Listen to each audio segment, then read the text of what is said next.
person is dead after a shooting at an apartment complex in Johnston County. What police are sharing as they search for a suspect on the run. Then a gas leak shutting down a busy Raleigh road for hours. How much longer this closure could continue. We're starting to thaw out from this weekend's Arctic blast, where the warm spell will top out and the rain coming with it. Right now here at 7 o'clock, we are following two breaking stories for you at this hour. Good to have you with us. I'm Dan Haggerty. And I'm Ashley Rowe. A section of a major road in Raleigh is shut down as crews repair a gas leak. A live report from New Bern Avenue in just a moment. Also, there is a police scene, a fatal shooting at a Johnston County apartment complex. WRAL's Aaron Thomas is there now. As we can tell, police still on the scene. It is active, and we know that no one is in custody. Is that still the point? Is that still the situation, Aaron? Yeah, that's the case, Dan. In fact, we're still waiting to hear from Smithville Police on exactly who they are looking for when it comes to the suspect. Any sort of details they can describe, what the name of this person is, what their age is. I do want to explain what we've seen out here for the past 15 minutes, just what has taken place. So we're now seeing investigators go inside the apartment where this person was shot dead, which likely tells us that they've obtained a search warrant. And also we saw officers, they had to keep a man, from trying to go inside. There was a man who arrived here on scene just completely distraught and emotional after finding out that someone who he likely knows is found dead. In fact, that body is still on scene tonight.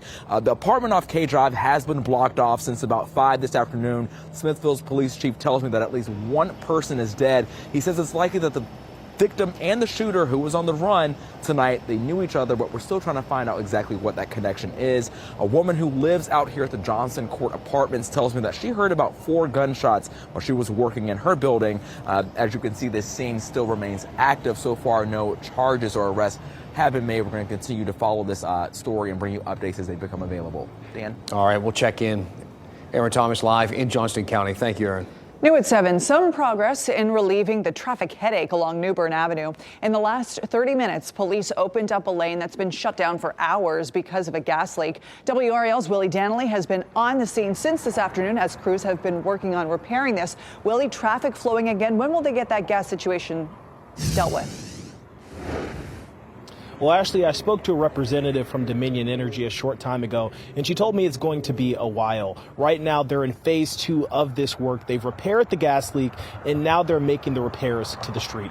Take a look at this video that I captured here on the scene. You can see how large it is with the crews out here with large equipment such as cranes digging into the ground. The gas leak happened around 1 this afternoon, and we're told that a construction crew that's not affiliated with Dominion Energy struck the line. Originally, both the eastbound and westbound lanes of New Bern Avenue were closed down for several hours. Now they've opened up one lane going eastbound. The closure has impacted several businesses in the area. They've had to close their doors because people weren't able to access them. Right now, they do have one of those lanes shut down. Luckily, the area is safe. None of the customers in this area are without power or without gas. We're working to figure out how much longer this is going to take, and we're going to keep an eye on this and keep you updated with what we know. Back to you. Thank you, Willie. Police are trying to figure out who shot a man at a park in Holly Springs. Officers blocking off a section of Ting Park with crime scene this afternoon near the batting cages. If you know that park, that area, police say the man who has not been identified was found inside a car with gunshot wounds. The investigation is centered around a black Honda with a window that was shot out. The man was taken to the hospital. Police have not said how serious his injuries are. Tonight, friends and family are grieving 4 teenagers killed in a deadly high-speed crash in Johnston County. Police say the driver, 17-year-old Alan Lockamy, was a student at Smithfield Selma High School. Well, 3 passengers, 16-year-old Semaj Williams and 17-year-old Freddie Saras and Christopher Jackson were also killed. A state highway patrol trooper clocked their car at 104 miles per hour just minutes before the crash. A memorial at the crash site has been growing all evening. Can you imagine how their families are feeling? A man is working as a massage therapist at a Goldsboro facility, has been charged with sexually assaulting 3 women. We've learned at least one was a patient. The suspect, Daniel Chase, was working at the day spa at the Goldsboro Spine Center. Police say Chase turned himself in today and was charged with sex offenses. Investigators say the assaults happened at the spa. One of the women reached out to WRAL, and we spoke with her anonymously about why she wanted to come forward. I just want people to know that it's important to come forward with things like this. Like, I've even told my older children about this situation because I want them to know that, like, it's something that you can talk about. It's not something that you should hide, and that's how we stop it is by talking about it. WRAL spoke with the owners of the business who say Chase is not seeing patients and he is suspended pending an investigation. A Moore County soldier injured in a drone attack in Iraq on Christmas Day is now back in the U.S. Garrett Illebrun is now receiving care at Walter Reed Medical Center in Maryland, according to family and friends. Illebrun returned to the States from Germany on Friday. He is making continued progress, following doctors' commands by moving his fingers, making eye contact, even smiling. Illebrun suffered severe brain trauma in that drone attack at Erbil Air Base in northern Iraq. He is stationed out of Fort Liberty with the 82nd Airborne and lives in Pinehurst with his wife and son. Some big changes on the way this week after all of that cold we've been experiencing over the last few days. Warmer temperatures will bring the chance for showers and storms. Meteorologist Kat Campbell is in the WRAL Severe Weather Center with the details. Kat? We're going straight from the Arctic blast over towards spring. It'll come with the spring-like temperatures, but it's also going to come with some spring-like showers later this week. Check out the numbers, though. We are still going to be pretty chilly tomorrow, but closer to normal for this time of year. 51. Wednesday is when temperatures make the turnaround. 67 Wednesday, and then 70s Thursday, Friday. We stay in the 60s even through the weekend. So it is really going to feel like spring outside, but that comes with a lot of clouds and the chance for some rain. So let's talk about why the two go hand in hand. As temperatures go up, so do the rain chances, because our jet stream pattern, we've got this big ridge of high pressure building in. That's drawing in the warmer air from the southwest, but it's also going to be drawing in all of this Gulf Coast moisture. It's not going to be a washout week, though, with those warmer temperatures. There should be some times when you can get outside and enjoy the warmth without the rain, and I'll walk you through those time windows coming up, Ashley. It also just feels so much differently when it's warm rain versus the cold rain. Thanks, Kat. Tonight, a sigh of relief for some Durham public school employees. The district announcing that none of the classified employees who were overpaid will have to pay that money back. Questions, though, remain about future pay and the error that led to the suspension of the chief financial officer. WRAL's Monica Casey has the latest on this salary saga, which caused sit-ins, call-outs, and packed meetings. After a 3-hour closed-door meeting, School Board Chair Bettina Umstead took no questions and provided a statement. She says the board instructed the administration to find the funds so that employees will not have to return any money and their January paychecks will remain the same. The questions around the next payment cycle and what happened here are up in the air. Our board will be retaining an outside financial consultant to review every aspect of this matter. We as a board have also requested that our attorneys investigate this situation to understand what happened, so the board can take all actions required to properly rectify the issue. The district has said state years of service will count in employee salary step calculations. Classified employees tell WRAL they have other outside experience that will no longer factor into their pay, resulting in pay cuts. Umstead says they are still working on that issue. The board has heard our employees' concerns regarding the use of service and any compensation plan adopted by the board. The board is working diligently to address this concern. DPS has suspended the CFO, Paul Lesueur, with pay. No update on his status. I know that this has been hard for everyone in our Durham community, but what I love about Durham is that we face our challenges straight on and collectively work together to find solutions, which our board is committed to doing in this situation. The board has promised an update at the regularly scheduled 6:30 p.m. meeting on Thursday. There is now another closed session scheduled for 5 o'clock that day. Monica Casey, WRAL News in Durham. And that will be a busy day because there's also a protest and call to action from community members planned for that Thursday evening. The Raleigh Housing Authority is meeting with community members to talk about plans for Heritage Park. It's a 122-unit public housing neighborhood in downtown Raleigh off Dorothea Drive. The authority plans to add more affordable housing units and make improvements to existing ones. They say no one will be displaced during this process. The first of 4 days of community meetings about the redevelopment is at 6:30 tonight. Well, I guess was at 6:30 tonight. It's probably still going on in the RHA auditorium. The Carolina Panthers didn't have to look very far for their new general manager. They just really looked down the hall. David Tepper has decided to elevate Dan Morgan from assistant GM to general manager. He played with the Panthers from 2001 until 2007, has been part of the Seattle Seahawks and Buffalo Bills front offices before joining the Panthers front office in 2021. Still ahead, a birth control for men is in the works in the Triangle. We'll explain how it could work and the local company trying to make it a reality. Plus, just how much wealth have black Americans gained since Joe Biden entered the White House? Well, we'll check the president's claim coming up.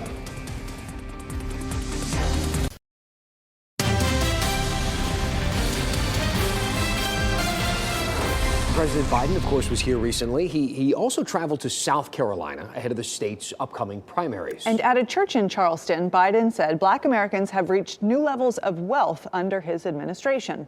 Paul Spade checks his claim for PolitiFact. Are black Americans catching up to white Americans when it comes to building wealth? Check out what President Biden said the other day in South Carolina. We're growing back black wealth, but we have a lot more to do. The racial wealth gap is the smallest it's been in 20 years under my watch. He said the racial wealth gap is the smallest it's been in 20 years. And when we asked the White House about that, they sent us this chart from the Federal Reserve. The Fed looked at people's income, their home values, their stock holdings, things like that. And they found that in 2013, a typical black family had about $9 in wealth for every $100 held by a typical white family. Now, by 2022, that number had risen from $9 to $16 there in orange. So by that metric, the wealth gap is smaller than it's been in the last 20 years. But there are different ways of measuring wealth and whether progress is actually being made. When we looked at dollar figures instead of percentages or ratios, we found that the wealth gap has actually widened in recent years because of uneven increases in wealth. The gap between white and black families has expanded by about $50,000, bringing the total wealth disparity to about $240 grand. That's why the Truth Meter rates Biden's claim just half true. You can dig into this data yourself at WRAL.com. And you heard him mention there at WRAL.com. Our PolitiFact team checks comments by Republicans, Democrats, officials at every level of government.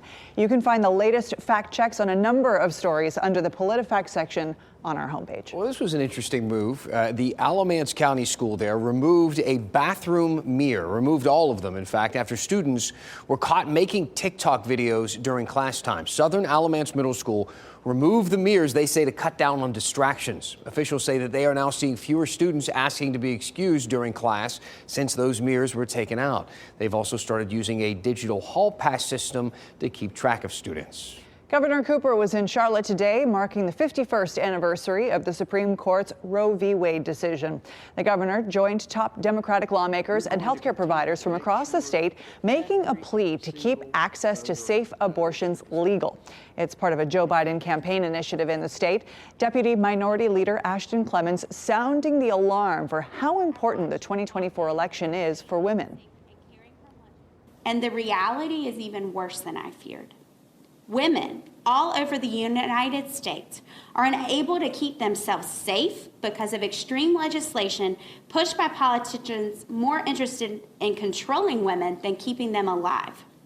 The High Court overturned Roe in 2022, which spurred North Carolina's new limits on abortion, banning most procedures after 12 weeks of pregnancy. A local pharmaceutical company is trying to change the conversation surrounding family planning by developing a birth control pill for men. Eppin Pharma is based in downtown Durham. It's led by a former UNC biology professor, Michael Oran. He says the goal is to create a non-hormonal pill that men could take to limit fertility. Oran says the concept has already proven effective in monkeys. The company says a non-hormonal pill would mean no side effects and could be easily reversible once you stop taking it. It would also make men part of family planning. And for us, that's an important point because having a couple in a stable relationship, they could both take part in family planning. The company says it would likely mean a few million to begin. It would need a few million to begin the clinical trial. If Eppin Pharma does receive the necessary funds, O'Rand says it's possible a clinical trial could begin by the end of next year. Visits to the Cape Hatteras Lighthouse, the famous Cape Hatteras Lighthouse, will be limited for the next year and a half. This comes as the first phase of the $19.2 million project is expected to start later this month. It's in collaboration with the National Park Service. The project includes restoring the interior and exterior of the lighthouse, repairs to older features, and making improvements to the landscape to enhance visitors' experiences. The park store and restrooms will still be open during this time. If you still have your Christmas tree, no judgment, but it is the last week that you can give it some new life in Wake County. The County Parks Department is accepting the undecorated live trees until January 28th. You can drop it off at any of the 8 designated sites from 7 a.m. till 7 p.m. We have those sites listed for you on WRAL.com. And so far, more than 3,300 trees have been donated this year, which will provide up to 68 tons of mulch for Wake County parks. Maybe you can wait until it's about 70 degrees outside later this week to toss that Christmas tree finally. Meteorologist Kat Campbell in the WRAL Severe Weather Center. It's not going to be feeling like winter for too much longer outside. We get a little teaser of spring. This isn't going to stick around in terms of the 70s, but we've got more 60s on the horizon, at least after this. We're really going to see those temperatures peak as we get into Thursday and Friday. Here's the thing, that is also when rain chances are going to be peaking this week. So keep in mind, it is going to come with rain, those warmer temperatures, but not a washout. If you do need to get your car washed tomorrow, Wednesday, pretty good days to do so. Only a 20% chance for rain, but there could be a few spotty showers out there, and then growing rain chances later in the week. We've got all this Gulf Coast moisture that's going to be surging into the area with this system. Could lead to some flooding closer to the deep south. If we take a look at our rain chances tomorrow, Wednesday, just a little bit of light green showing up, a few spotty showers possible as we start to see the moisture moving in and a little bit of lift in the atmosphere. But it's really as we get into Thursday evening, Thursday night into Friday morning that we would potentially see our first round of more widespread rain. That could also come with a few rumbles of thunder, and then we'll be watching this front as it stalls nearby. Potentially, we could see another wave of rain track along the front as we get toward the weekend. So there's 2 main rounds that we're watching right now. It looks like it would be Thursday night and another potentially Saturday night. Here's where the rain is right now. So that system's already coming together. This Arctic high that brought us all the cold weather for the weekend, it is clearing out of here. It's going to be moving offshore tonight, and we will begin to see an increase in cloud cover as soon as that takes place. In Durham tonight, a pretty calm evening outside. It's not going to be as cold, but it's still going to be pretty cold out. So you're going to want to have a coat. We fall below freezing in the Triangle. 31 tonight, 29 in Roxborough, 33 in Fayetteville, and 30 in Rocky Mount. Tomorrow, it's still going to be on the cooler side, fairly similar to where we were today. However, today we had all that nice sunshine with us. That's not going to be the case tomorrow. Clouds build in the area. We can't rule out a stray shower, maybe midday into the early afternoon, but we're not looking at anything substantial. High temperatures could be in the mid-50s, a bit closer to Clinton and Goldsboro. It is Wednesday that those temperatures really begin to surge. 67 Wednesday, mostly cloudy, just a small chance for rain, so it does look like a pretty good day to be outside. Thursday, we hit 73. You may be able to beat the rain. It looks like the best chance may end up coming later in the day into Thursday night. So try to get those plans in early if you want to get outside for a walk, enjoy the 70s. We'll stay in the 60s over the weekend, and then once we get past the weekend, that's when we could see some drier air return, but also cooler air return. Dana and Ashley. Okay, thanks, Kat. There is a Raleigh family sharing their memories of a very special guest who came to dinner, the President of the United States. You can hear how last week's experience, they say, changed their lives and boosted their TikTok following. That's coming up.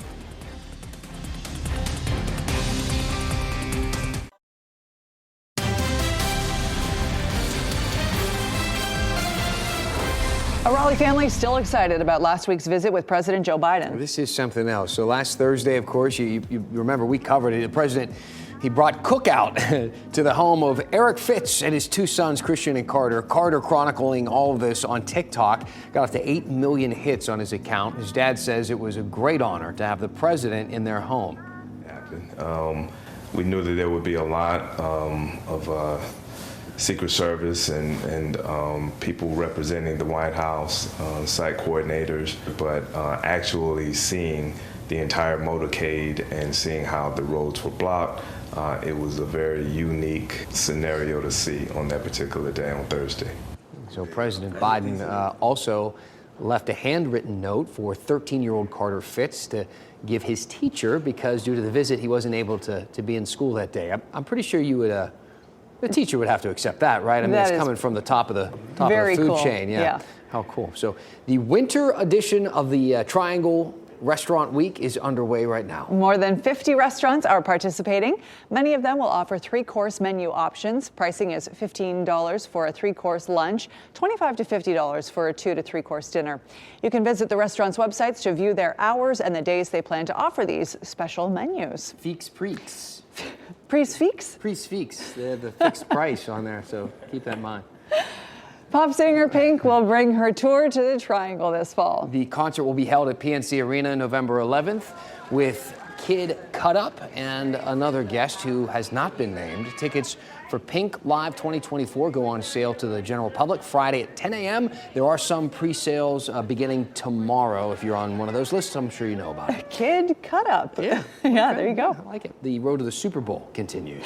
The Kansas City Chiefs play the Baltimore Ravens in the AFC Championship game on Sunday. Then at 6:30 on Fox 50, the Detroit Lions in San Francisco will face off to see who will be crowned the NFC champion.